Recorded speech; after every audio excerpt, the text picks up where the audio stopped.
Good Wednesday afternoon, everybody. It's Jim. It's Amadeus, and you know, we were doing our little pre-show, and we are talking about it. And it's never too early to talk about college football. And Joe Klatt, our buddy at Fox Sports, has his top 10 um, games for the 24 season, which he thinks will have an effect on the potential playoffs. So we thought it might be fun to kind of roll through them. And, you know, Amadeus, we have fun with college football. It's probably one of the most enjoyable times because, there's so many storylines coming from so many different places. And so talking college football, even this far ahead of the schedule is kind of it's always fun. Yeah, definitely. There's no sport quite like it, and this is the time of year anyway. We got the NHL and NBA championships starting up. The NBA tomorrow and NHL on Saturday, but Mm-hmm. really, this week off really killed a lot of that momentum. And it's hard to believe we're 2 months into the baseball season. Before you know it, it's the All-Star break, and then college Yeah. football's right around the corner. So Yep.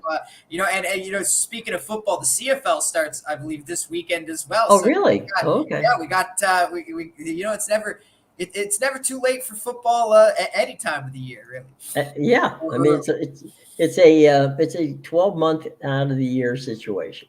So Joe picks the games which he thinks really have could have an impact. Now, number week, and he goes by week, so we'll go by week at this one.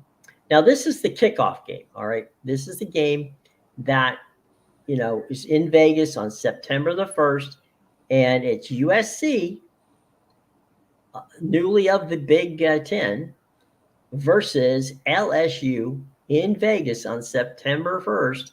And you know they're brand names, nobody can deny that, but you and I have had some interesting thoughts when it comes to the coaching staffs of both of these teams. uh, so SC and LSU September 1st in Vegas. um, it'll be interesting, that's for damn sure. I feel like there was a better game week one.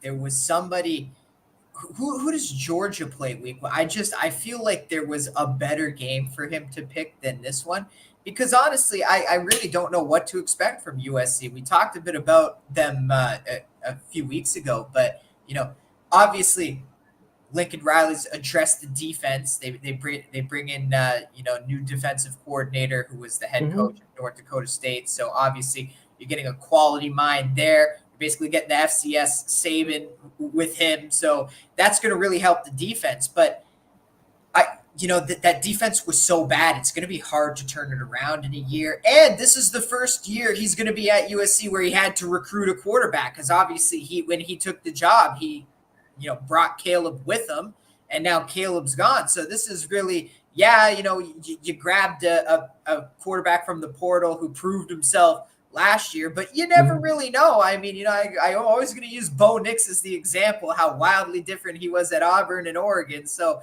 look, you never know if the system's going to be right, the coach is going to be right. So I'm not high on this USC team. And I know you're one of Brian Kelly's biggest fans out Oh, there. yeah.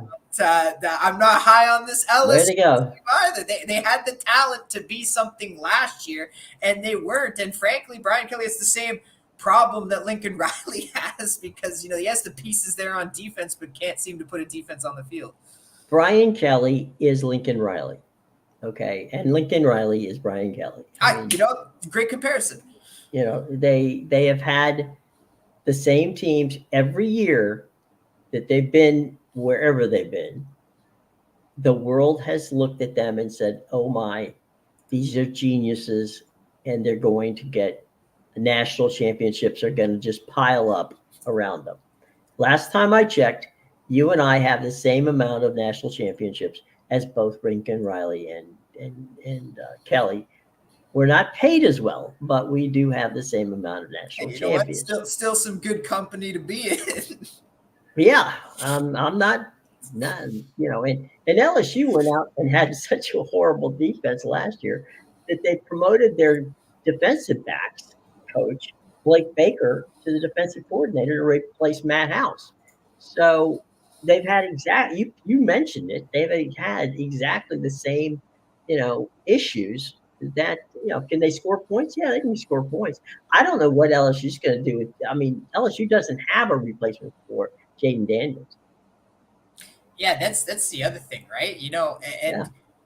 again, like I know a lot of people I think believe Rye Cape was one of them. He thought Jaden Daniels was the best quarterback in the country. So even if you go grab a good quarterback from the portal, or maybe you have this great 5-star recruit, it really doesn't matter, because how do you fill those shoes? You need to find the same kind of talent, and obviously, that's going to be very hard to do. So it's going to be interesting, and especially like you said. The offense is nice. It's great. LSU, I expect them to score 50, 55 points a game, but it's not going to help if you're giving up 60. They're going to have to score 40 or 50 points a game. By the way, if LSU would go 5-0, all right, and I think that's an iffy if, but all right, we'll go there. They still have to place Ole Miss, because Ole Miss comes to Death Valley in October, and that's going to be a fun time. That will definitely be a fun time. So, all right, USC. Hold on. I can get you the line on that game. Okay.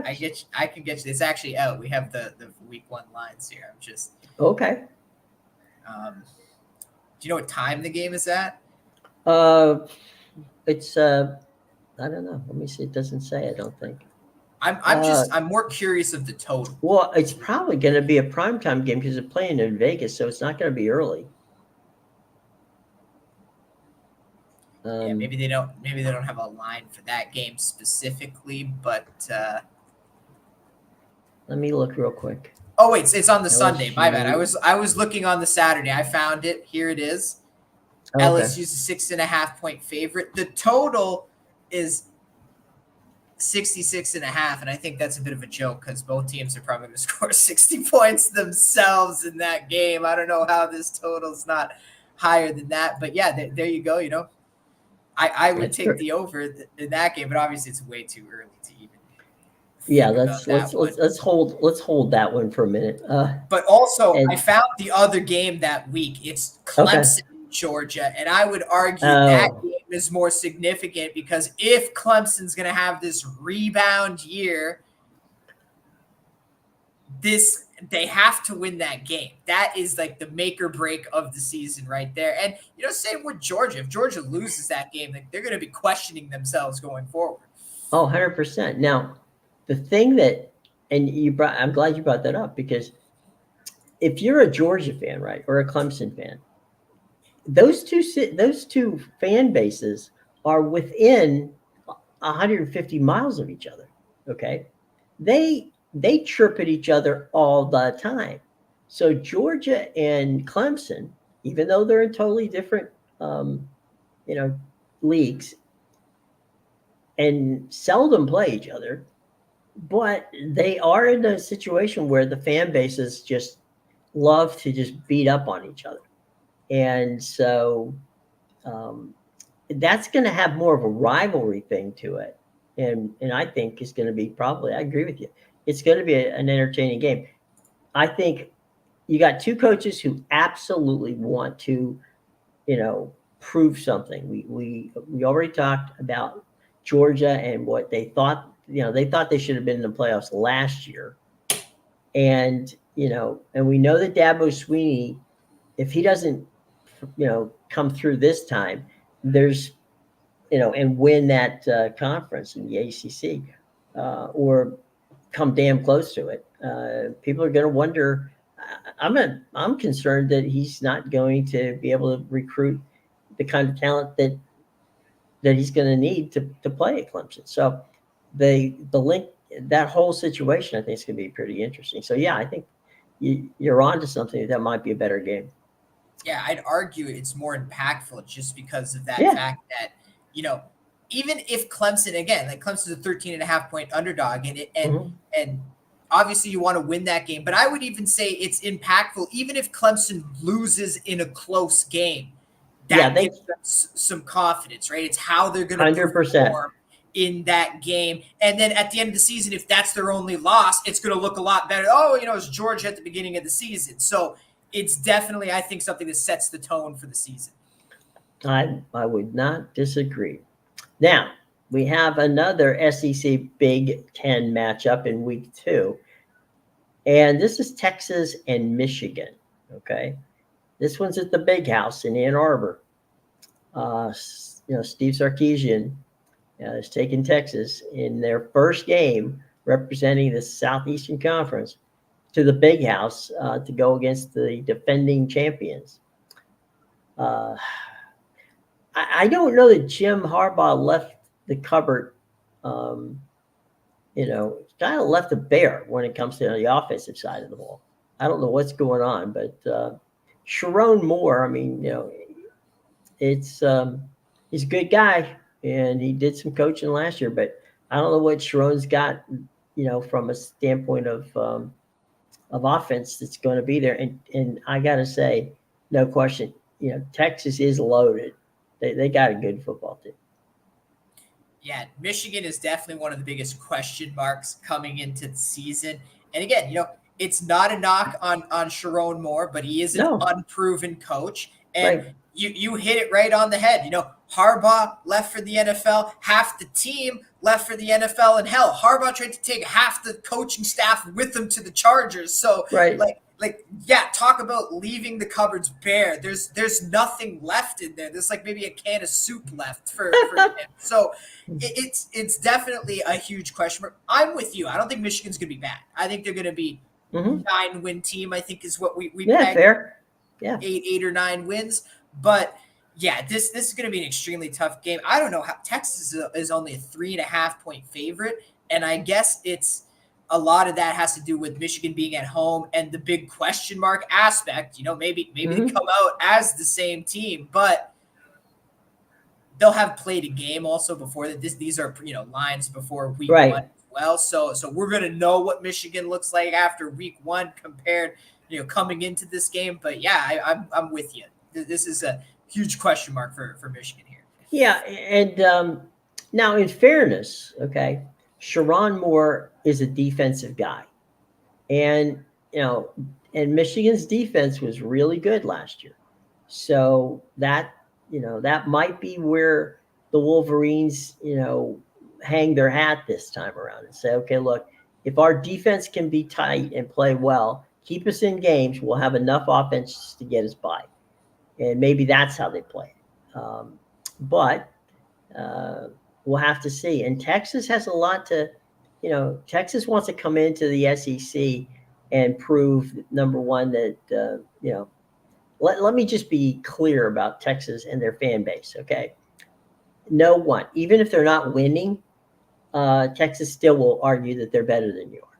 So it doesn't matter in that regard. So you got, again, two marquee teams facing off in an SEC and Big Ten game right off the get-go in week 2. And it'll be interesting to see how it comes out. It won't be easy, but we'll see. We don't know what's going to happen, but that's what makes it fun to watch. Yeah.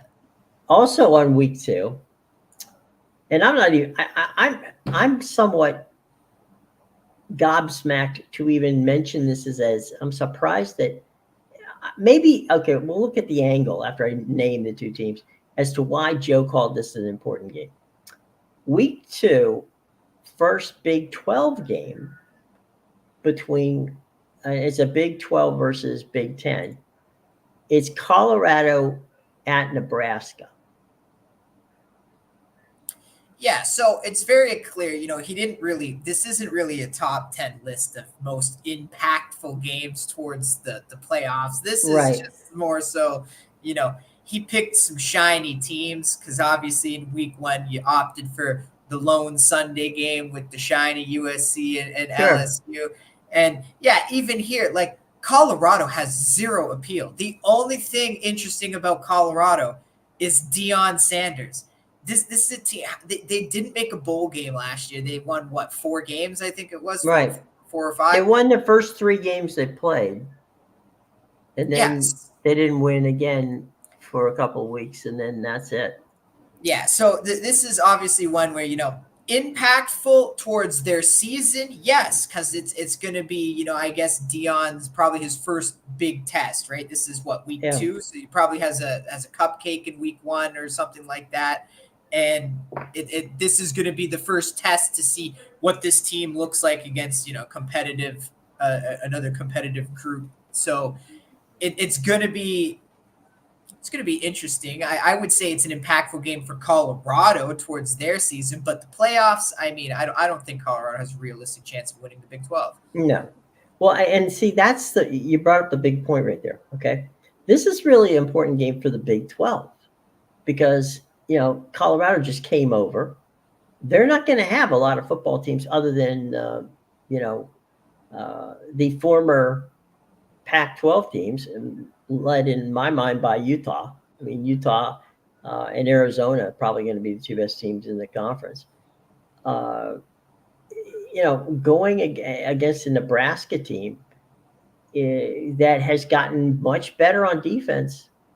And I'll tell you what, if Nebraska, because Nebraska's schedule is really, really, favorable, it's conceivable, as crazy as it sounds, that if Nebraska can win, they could be 7-0 by the time they face Ohio State.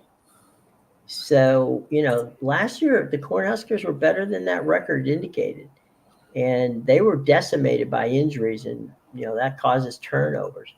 But if they can fix, Dalen Rolla, and keep his turnover problems out of the way, they should beat Colorado. And what's that? That's going to put them, at least as a dark horse in the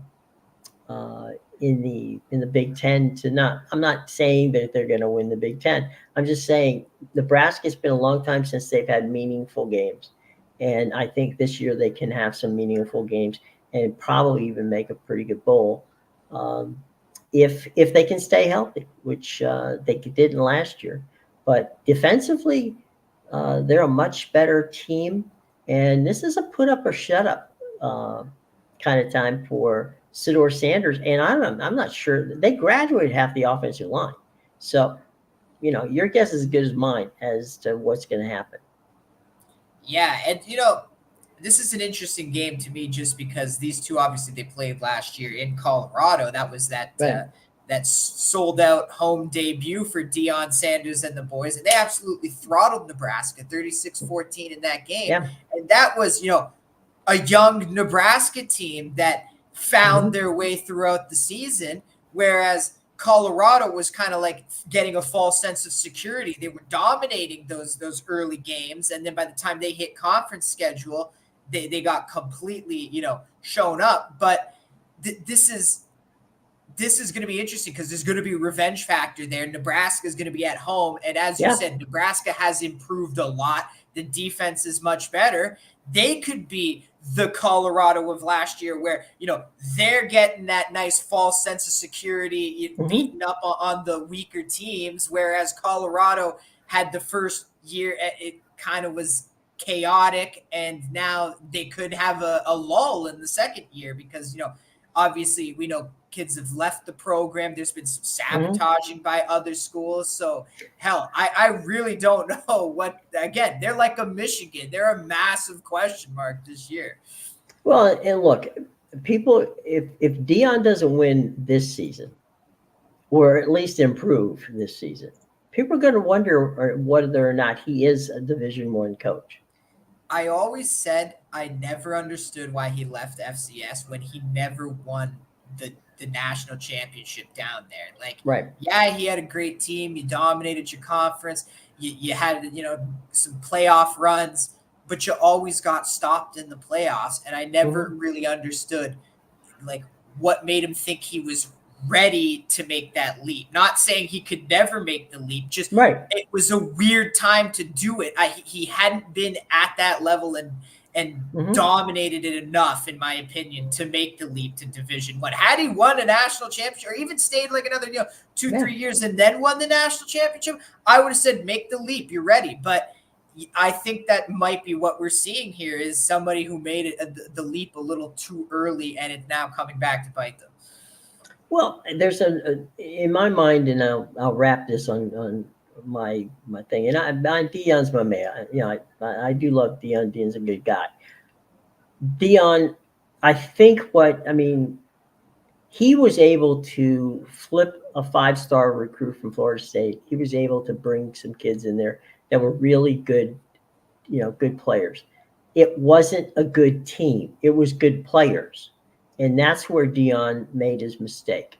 He went out and got some guys who can really play football, but they were not, he didn't create a cohesive team situation because he brought so many new kids in. Nobody knew what the hell was going on. It was, you could see that. And, when you've got the kind of players he had, he could get by those early games. But when he started to play tougher competition, it became painfully obvious that Dion had a bunch of good, talented players, but not a good, talented team. And So, that's where team chemistry comes into play, yeah. when you're losing. And didn't he even said it himself? He said, he had that line last year where he said, I don't care if they like each other. Well, look, Right. Everyone's going to love each other when you're winning. It's when you're losing and you run into some adversity, that's when you really find out what your team is made of and how they stick together. And that was a team, as you put it, did not stick together when the times got tough.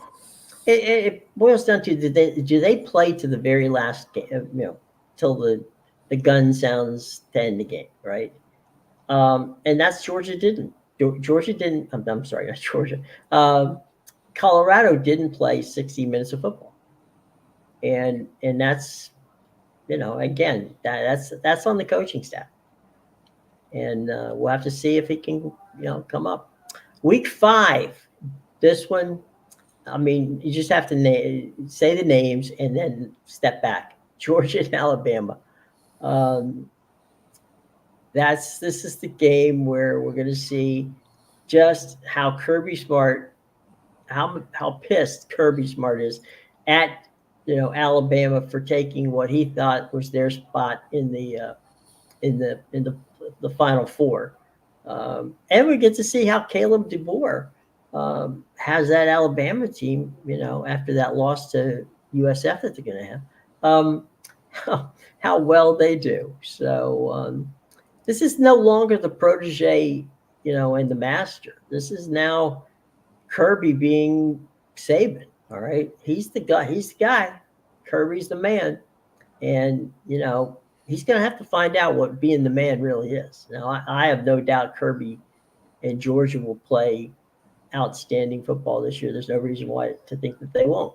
But this is a good. I mean, if Kalen DeBoer wants to put a quick scalp on Alabama's, on Alabama's table, taking Georgia out during the regular season game would be a big plus. Yeah, well, I mean, this is definitely a huge game, obviously. More for Alabama, I would say, because like Michigan, they're going to be a question mark with their new coach. Obviously, we know Kalen DeBoer can do great things. We saw him take that team to the national championship last year at Washington. So, he could definitely do it here. And that's one way to make a statement. You beat Georgia.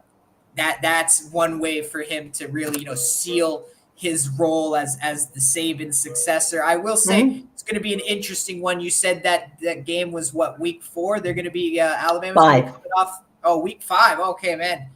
It's going to be tough. Alabama's going to be coming off that loss to South Florida, so it's going to be a tough one for them to recover. I'm serious. I know. Alabama better watch out for South Florida this year. They almost beat them last year, and this is the chance to pounce. So Alex has got the chance. So yeah, we'll see. This is if that's speaking of impacts. Never mind Kalen DeBoer. If Alex can take down Alabama here, doesn't matter. Saban's not coaching. Okay, that's you take them down. That's the way to make a statement. That's right. Week 6. This is the one that might very well. This is kind of the fun one for me. Week 6 is Clemson and Florida State. Okay, the two teams that do not want to be in the ACC are playing each other. Um, they've talked a lot. FSU's mouthed off, Clemson's mouthed off. They've gone to court against the ACC, and right now, one of these teams has got to, in my mind, make the ACC championship game, and for that matter, has got to be relevant in the playoff picture, or all of this talk and bravado of how much their teams are worth means absolutely nothing. And Mike Norville, he had his undefeated team last year. We'll have to see how Florida State comes into this one and takes on a Tiger team that we've already said, they got to put up or shut up. Is this the only game he picked for this week? I hope it is. Yeah. Okay, good, because there is another one. Oh, what's that? I see here, but I'm glad he didn't pick it. Michigan and Washington also played this week. Other than the fact that it's rematch, that's a good one. Other than the fact that it's a rematch of the national championship, I feel like it's an empty game. It's not like, Michigan is not the same team. It's a new coach. No. Half the roster's gone. And same with Washington. Half the roster's gone to the NFL and the coach is gone. No, that's true, but that's our boy. I mean, we got to represent Fish. I mean, that's our boy. That is our boy Jed Fish. So I got to give him some credit. He did wonders at Arizona. Love to give him credit for that. So it'll be most of the players on Washington came with him from Arizona. Yeah, I would say it's going to be a good showcase match. Right? Yeah, 100%. It doesn't have the same meaning. Two new coaches, rematch of the national champion. They're not the same teams in any way, but. Yeah, I would say that is definitely a nice showcase match. Yeah, 100%. But yeah, getting back to the one at hand, it's definitely going to be – these are supposedly the two teams that should be fighting. But I have confidence Florida State will be good this year. For me, it's more so, can Clemson get to that game with no losses or just the Georgia loss? You know what I mean? Because if they already got – 2+ losses by the time they get there, Clemson's done. The game means nothing. Obviously it's going to mean a lot to the two teams, but Florida State probably throttles them if they're undefeated and Clemson has a 2+ losses going into that game. So it's not as impactful.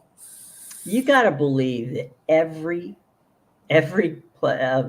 team in the ACC wants to see neither of those teams in the playoffs. It's like karma, right? They're all going, I don't care who wins the conference, just can't be one of those two.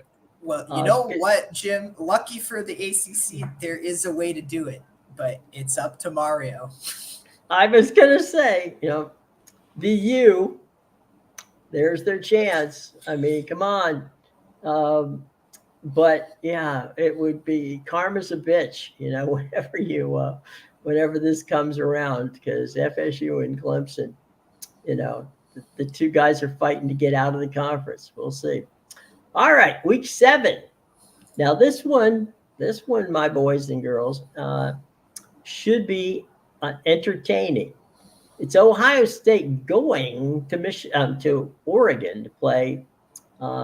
The Ducks out there. Now, last time we saw Ohio State play Oregon, Oregon beat the living dog out of them at Columbus. So Ohio State making the trip out to Oregon in week 7, and that could be a very interesting game. It could actually even be a game as to who wins the Big Ten. I mean, Oregon's got a very good football team, and as does Ohio State.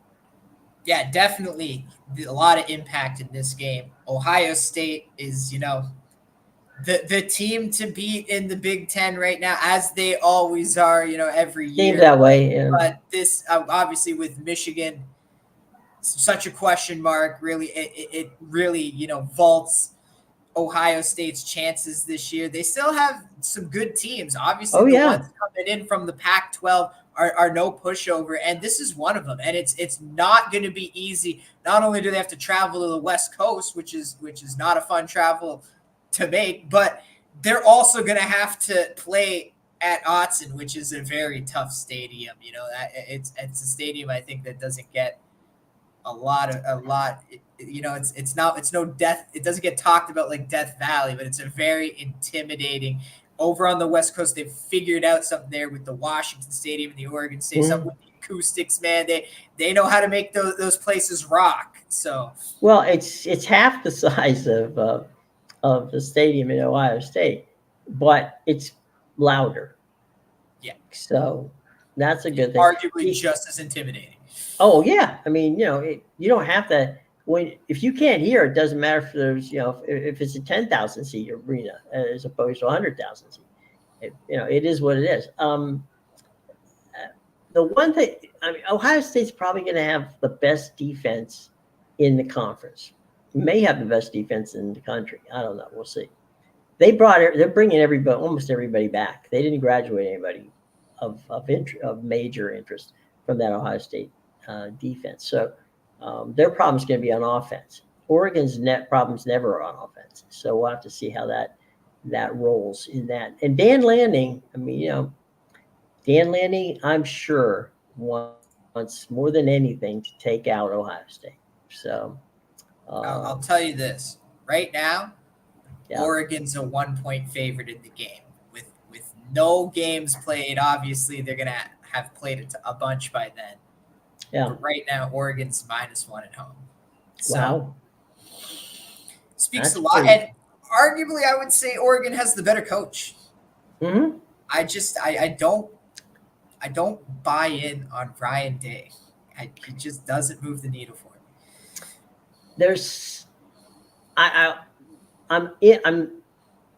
I'm stuttering here. What I want to say is this: I'm interested in seeing if at all their new offensive coordinator Chip Kelly can work some sort of magic for Ohio State. Chip's a good offensive mind, but let's see how that goes. We got a long time to go until those guys play each other in October. Play UCLA last year? I'm trying to remember. I don't think so. Yeah, no, the last time was 2 years. Oh no, wait. Yeah, no, 2 years ago. Yeah. Yeah, no, they didn't play each other. So we'll see. Dan Lanning is another guy that we like, and we'll have to see. But that's going to be an interesting game. Week 8, Georgia. Oh, go ahead. I'm sorry. I'm surprised there was another game that week. Oklahoma, Texas. It did not make the cut. The Red River rivalry. Yeah, it did not make Joel Klatt's cut. I guess that's fine. Well, probably because it's not on Fox. I had to. Yeah, that could be why. Week 8, Georgia, Texas, and that game's being played at Austin. So that's going to be the week after the Red River, and that's going to be massive. That's a back-to-back. That's a letdown spot. It never matters. Texas, Oklahoma always come to play each other. It doesn't matter who you're playing afterwards. That is a letdown situation right there. So it's just, I find it interesting with how they scheduled that game, because they really helped Georgia out with that one. I know Georgia's on the road, but man, did they say welcome to the SEC. Texas, you're gonna play your biggest, most hated rival, and the very next week after, you're going to go right for the team that's won 2 of the last 3 national championships. Have fun. You know what? Because of who they are, okay, if Texas is undefeated and Georgia is undefeated in this game, you could have the number 1 and number 2 teams in the country playing each other, with Georgia and Texas.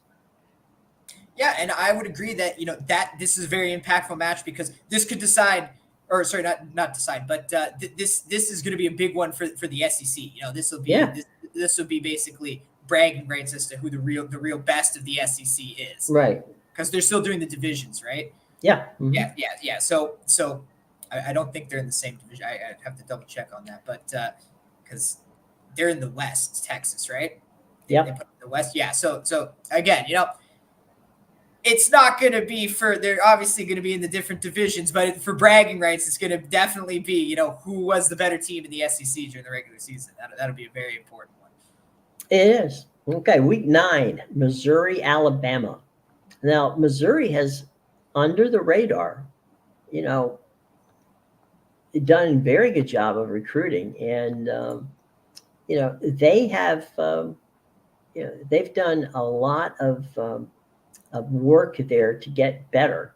And, they've been very tough in the East. I mean, only Georgia has beaten them.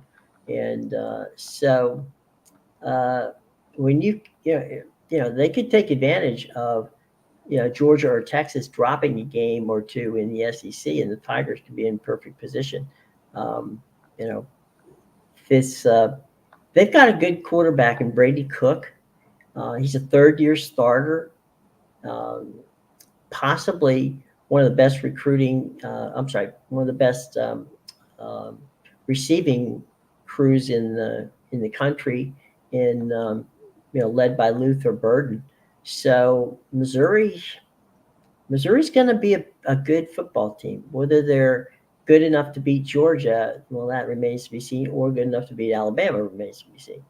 But the Tigers don't play Georgia, Texas, Ole Miss, LSU, or Tennessee this year. Their toughest SEC game.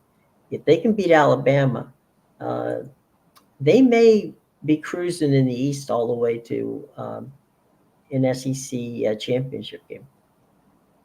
That almost makes Georgia, Texas even more than if Missouri doesn't play Georgia or really any of those. Right. Missouri could be undefeated, and if Georgia loses to Texas, that's the loss that keeps them out of the SEC title game, really. But yeah, it's funny. Every year, it's always the talk is Alabama, Georgia, even LSU and Ole Miss, and especially this year, yeah, Texas and Oklahoma now thrown in there. But quietly, the last 3 years, Eli Drinkwitz has been in the corner, training up his team, and he's put together a hell of a team, as you said. Luther Burden, one of the best wide receivers in the country for sure. Solid quarterback there. They can score points, and they almost beat LSU last year. Like they have a team. I'm with you. Missouri could be a little dark horse in the SEC this year, and they're on the weaker side of the thing. Really, it's just Georgia, and they can't affect each other. So it's just, focus on the teams you have to play, because, you're not going to see a lot of those tougher teams in the West, I guess. Right. Their toughest game prior to coming to that one is A&M, if they can beat Texas A&M. And we know that Jimbo Fisher's not coaching there. So, I mean, they could be 7-0 going into Tuscaloosa. So there you go, boys and girls. All right. The last one on the list is not surprising. That would be week 10, and that would be Ohio State and Penn State. And I don't know how many times we've said it. I'll let you say it. Go ahead. Look, Michigan is not really Michigan this year. The last 2 years, it's been you got to win one of those games. There's no longer one of those. This is the game. You have to win this game, James Franklin. It's time. This is the year. No one cares if you beat. Maybe you beat Oregon and USC. So these teams that come to the conference, if you have to play them, okay, no one's gonna care. This is the game. Beat Ohio State. There you go. The last game on the list is Michigan Ohio State. Um, again, I don't think that I wouldn't be surprised. Ohio State's should be able to beat Michigan this year. I don't. Again, it's no shade on Ohio. I'm sorry, on Michigan, but they're not. They're just not, as deep as they were last year. And by the way, we were talking about Chip Kelly.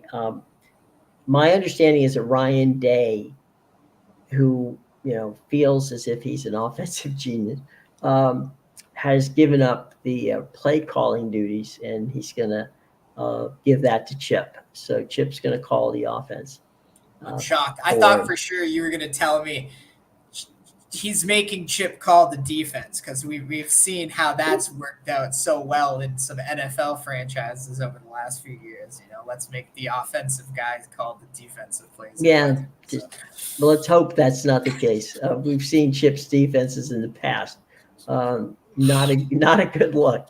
So there you go. So there's Joe Claxon. It's fun to have a conversation about these games, months before they actually even take place. But yeah, it's kind of fun to take a look and see what's going on. In many of the cases of the teams we talked about, they don't even know their starting quarterbacks yet, and we don't know anything about injuries that will happen, because it's bound to happen throughout the situation. But it's on an overcast but otherwise warm and humid June day, it's always fun to talk about college football. Exactly, always. Yep. All right. So speaking of always fun to talk about, Amedeus, it's always fun to talk about your winners and things that you give people at your, at your numerous sites, which are all in the show box below. Be sure to check them out. And let's hear from the man himself. What's going to happen today, my friend? Yeah, make sure you check out my premium picks at bigal.com, pickadvisor.com, and theinsidersroom.com. The links in the description below. It's not a lot of action going on today. I just have the one MLB play up and one soccer play in the Brasileirão later that you can go grab. So make sure you check that out. All right. Tomorrow, Thursday, we'll have an opportunity to check on what's going on. Just before we leave, it looks like Novak Djokovic's knee problem might be a little more severe than first glance. We'll keep an eye on that, because at his age, one may wonder if Novak might be on that same situation with, on the way out as in retirement, or at least deciding not to play as much. So we'll have to see what's going on with Novak Djokovic, but just wanted maybe the sign that came across. Sorry? Maybe the sign to retire. It's always the knees. Federer, Nadal. Yep. It's always the knee. The knees know when it's time to quit. Well, yeah. In tennis, there's so much stop and start.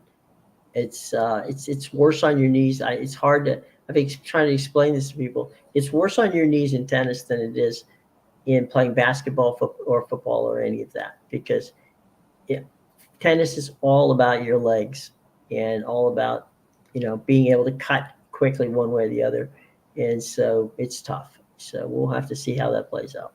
But be that as it may, we will definitely we'll look in and see how your boys are doing in the French Open as well tomorrow, because we'll get to the semifinals at this point. So there you go, boys and girls. Till tomorrow, from Amedeus, I'm Jim. Everybody have a nice day.